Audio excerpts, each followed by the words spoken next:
Como? Dentro do Brasil, pode se deslocar com as crianças para outro estado? Sim, dentro do território nacional, os estrangeiros que estão pleiteando adoção internacional podem se deslocar dentro do território nacional, de preferência dentro do próprio estado, tá? Foi um juiz da infância, na sua sã consciência, não vai, por exemplo, permitir que ele se desloque de Belém do Pará para Macapá, porque de Macapá ele pode pegar um barco, um transporte rodoviário e vai lá para a Guiana Francesa, em Cayena, por exemplo. Com autorização, só para tipo assim, passar 15 dias para conhecer um novo lado no exterior? Não conta como estágio de convivência o período que, eventualmente, numa situação excepcional, ele esteja cumprindo no estrangeiro. Se houver uma autorização excepcional dessa criança viajar para o estrangeiro, que não é uma coisa comum, mas, por exemplo, imaginemos que é uma criança que tem um problema de saúde e que o casal diga, olha, lá nos Estados Unidos nós temos melhores recursos para tirar, por exemplo, operar essa criança, tirar esse tumor e curar essa criança. Ora, o juiz da infância, numa situação dessa, até por um princípio de equidade, ele vai deferir talvez uma autorização para que essa criança viaje. É uma coisa excepcional. O certo é ele não autorizar. Mas vamos supor, aí essa criança vai para o estrangeiro, passa 30 dias lá, está convivendo com eles, né? Mas não vale como estágio de convivência, porque o estágio de convivência tem que ser cumprido aqui. Ele tem que voltar com a criança, passar pelo menos os 30 dias aqui. Eu estou te dizendo porque a autorização para viajar para o estrangeiro só em situações excepcionalíssimas, tá? Passa. Hein? Senhora. Uma objeção da criança. Os pais têm uma boa reputação, querem adotar, mas a criança não teve uma boa reputação. Olha, a regra é que se respeite a opinião da criança e do adolescente. Todavia, como nós já vimos numa aula passada, o juiz pode contrariar esta posição da criança ou do adolescente, porque vocês já viram também que a partir dos 12 anos o adolescente tem que ser instado sobre a sua vontade, se ele deseja ou não ser adotado. Mas se ele verificar que existem reais vantagens para o adolescente, ele pode ir contra essa posição do adolescente. Claro que isso é uma exceção. A regra é que ele vá sempre a favor do adolescente, né? É como nós vimos hoje a situação daquela babá que estava maltratando aquelas crianças numa creche. Ora, quando os pais perceberam que as crianças começavam a chorar, não queriam ir para a creche, alguma coisa está errado. Porque a criança ela é muito sincera.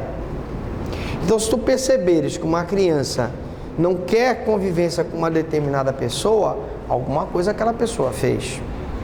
Não é verdade? Então, nesse caso, nós temos que ter muito cuidado, porque pode indicar uma situação até de risco que aquela criança possa estar correndo no futuro. Bom, mas eu falava aqui das exceções, né? A exceção à adoção pós-mortem, né? Que nós já vimos que é uma situação excepcional em que a lei autoriza o morto a adotar. Vimos a situação da sentença ter efeito ex tunc, né?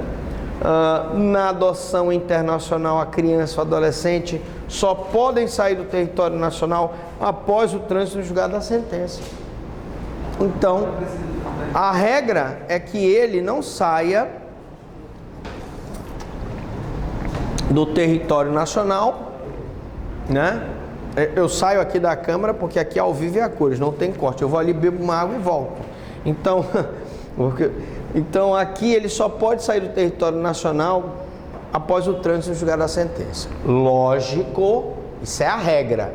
Agora, numa situação em que a criança está com um problema de saúde grave, precisa de uma cirurgia, e eles vão levar a criança para buscar um recurso para salvá-la no estrangeiro, o juiz excepcionalmente pode autorizar. Lembrando que esse estágio de convivência no estrangeiro não conta, só pode ser contado aqui no Brasil. Passa lá. Efeitos de toda e qualquer adoção. Então, quando se fala de adoção, seja nacional ou internacional, toda e qualquer adoção tem o efeito aquisitivo da adoção. O que é o efeito aquisitivo da adoção? A criança ou adolescente adquire um estado de filiação, ou seja, o direito de ser filho. E não se permite dizer filho adotado.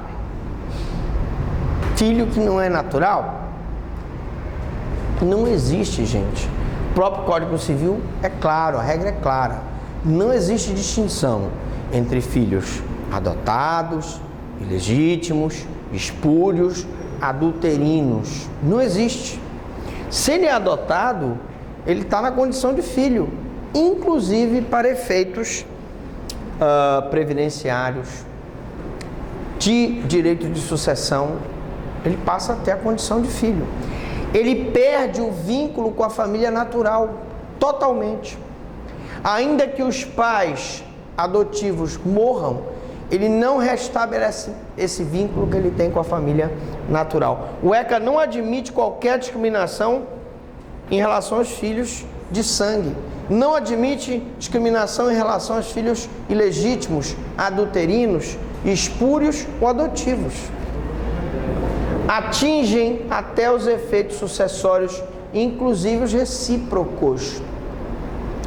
Porque eu posso ter uma criança adotada, essa criança cresce, essa criança passa a ser adolescente, vai lá numa loteria esportiva, joga lá, ganha.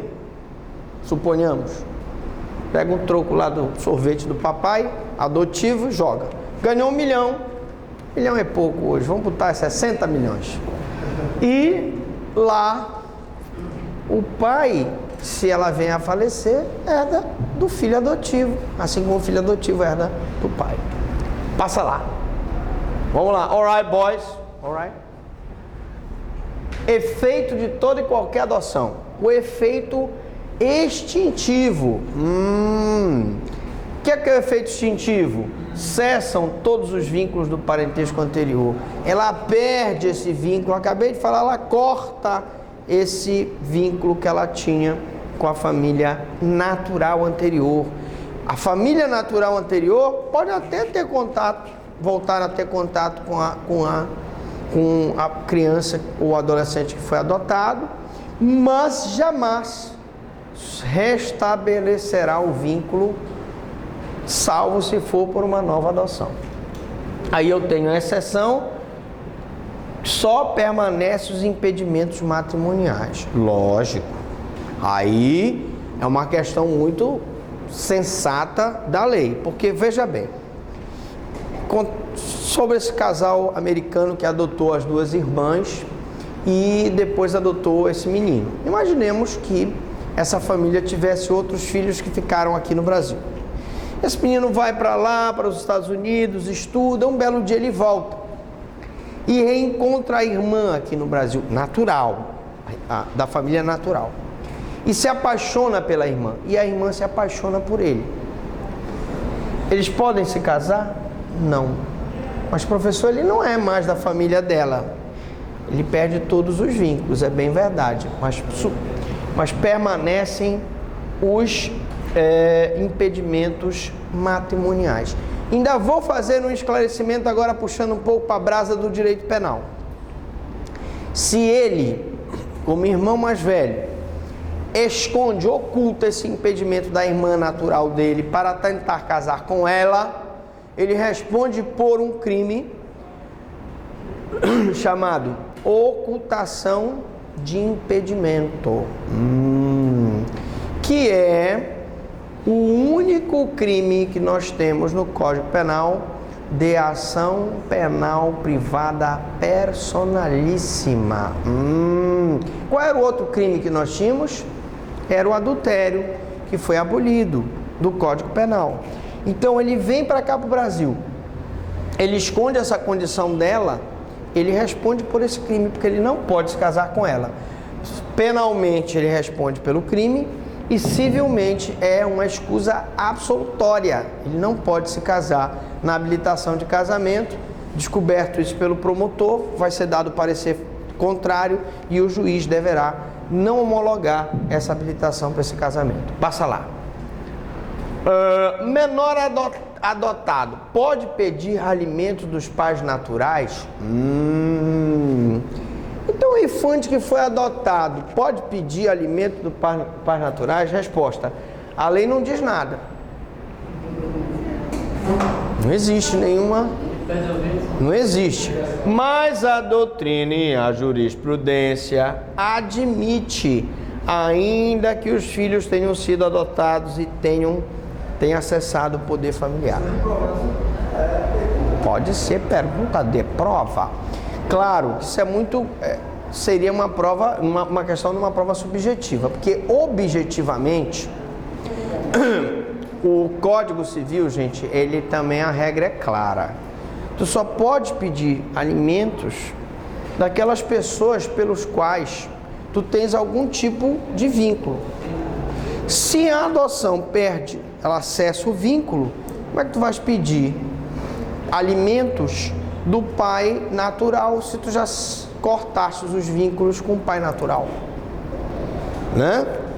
Uma coisa é a mãe, já idosa, sem condições de sustento próprio, pedir do próprio filho alimento. Uma coisa é aquele irmão doente, que não tem condições de se manter, pedir alimentos para outro irmão.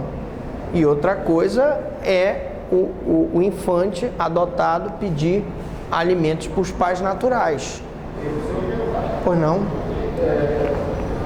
Se essa adotado for um estrangeiro, se a situação de subsistência do pai melhorar ou ser superior, se o estrangeiro a família adotou, não tiver condições de manter. Aí, se morrer os pais, ele pode trazer até direito à sucessão. Não, ele perdeu o vínculo. Na hora que aquela criança, aquele adolescente foi adotado por um casal estrangeiro, ele perde totalmente o vínculo com o pai natural. Ah, mas o pai natural ficou rico. E ele vai pedir pensão do pai natural, mas com que fundamento? Eu quero te dizer que essa posição aqui é uma posição isolada, tá? Numa questão de prova objetiva, numa questão de prova subjetiva, você podia defender uns argumentos aí, mas numa questão de prova objetiva, naturalmente, já que a lei não diz nada, não seria admitido, tá? Passar. Adoção pelo padrasto ou madrasta, já falamos, mas é bom voltar a falar. Tanto o efeito extintivo quanto o aquisitivo ocorre pela metade. Por exemplo, a mãe que tem 2 filhos e se casa novamente, foi o caso que nós demos aqui. A senhora lá tinha 2 filhos, era mãe solteira, nenhum dos 2 era reconhecido. Ela se casou novamente. O padrasto gosta muito das crianças e resolve adotar essas 2 crianças. Ele pode? Pode. Somente os efeitos em relação ao pai é que cessam. Então, não tinha pai declarado, ou se tinha pai declarado, o padrasto pode adotar essas crianças. E aí aquela adoção, a mãe já está lá como mãe, né? Vai valer só para o padrasto. E vai cessar os efeitos em relação ao pai natural. Agora preste atenção, para o pai natural ser extirpado do pátrio poder nessa situação, ele tem que ter gerado uma situação de risco para essa criança, ou ele tem que ter praticado maus tratos, abandono material, intelectual, moral, ou molestado sexualmente aquela criança, ou submetido aquela criança à prática de atos infracionais.